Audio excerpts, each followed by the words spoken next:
ఆచి chicken masala. Municipal ఎన్నికలు BRS కి పెద్దగా కలిసి రాలేదు. కార్పొరేషన్స్ లోనూ ఆ పార్టీ పెద్దగా ప్రభావాన్ని చూపలేదు. ఇలాంటి చేదు అనుభవాలు చవిచూస్తున్న బీఆర్ఎస్ కి ఈ ఎన్నికలు మరో రకంగా అనుకోని అవకాశం ఇవ్వబోతున్నాయి అన్న చర్చ జరుగుతోంది.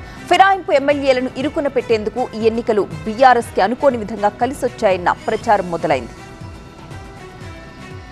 తెలంగాణలో జరిగిన మున్సిపల్ ఎన్నికల్లో 30కి పైగా మున్సిపాలిటీల్లో ఏ పార్టీకి స్పష్టమైన మెజారిటీ రాకపోవడంతో హంగు పరిస్థితులు నెలకొన్నాయి. దీంతో ఇక్కడ మున్సిపల్ చైర్మన్ పీఠాలను దక్కించుకోవడానికి ఎక్స్ అఫిషియో సభ్యులుగా ఉన్న ఎంపీలు, ఎమ్మెల్యేలు, ఎమ్మెల్సీల ఓట్లు అత్యంత కీలకంగా మారాయి. మ్యాజిక్ ఫిగర్ కోసం ప్రతి ఓటు కీలకం కావడంతో ఇప్పుడు అందరి దృష్టి స్థానిక ప్రజాప్రతినిధులపైనే నెలకొంది.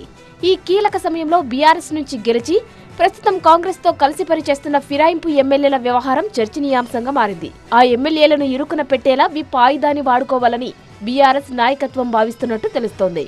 ఎక్స్ అఫీషియో ఓటింగ్ సమయంలో పార్టీ ఆదేశాలను ధిక్కరించకుండా ఉండేందుకు విప్ జారీ చేయాలని ఆ పార్టీ ప్లాన్ చేస్తున్నట్టు ప్రచారం జరుగుతుంది. ఒకవేళ ఫిరాయింపు ఎమ్మెల్యేలు పార్టీ జారీ చేసిన విప్ ను ఉల్లంఘించి కాంగ్రెస్ కు అనుకూలంగా ఓటు వేస్తే ఆ సాక్ష్యాలతో అనర్హత వేటు వేయించేందుకు అవకాశం దొరుకుతుందని బీఆర్ఎస్ ప్లాన్ చేస్తుంది. ఈ రకంగా తమకు న్యాయపరంగా బలమైన ఆధారాలు సేకరించడానికి అవకాశం దక్కుతుందని యోచిస్తోంది.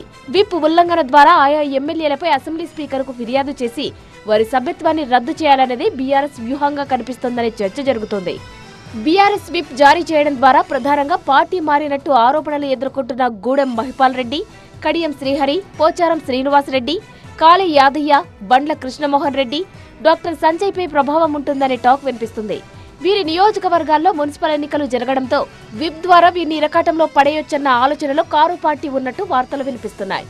మరోవైపు బీఆర్ఎస్ ఎత్తుగడలను గమనిస్తున్న సదరు ఎమ్మెల్యేలు కూడా ప్రతి వ్యూహాలు సిద్ధం చేసుకుంటున్నారని ప్రచారం సాగుతుంది.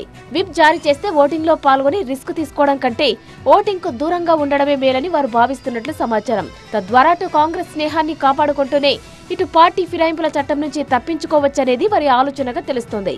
ఈ పరిణామాలు రాష్ట్ర రాజకీయాల్లో ఉత్కంఠను రేపుతున్నాయి.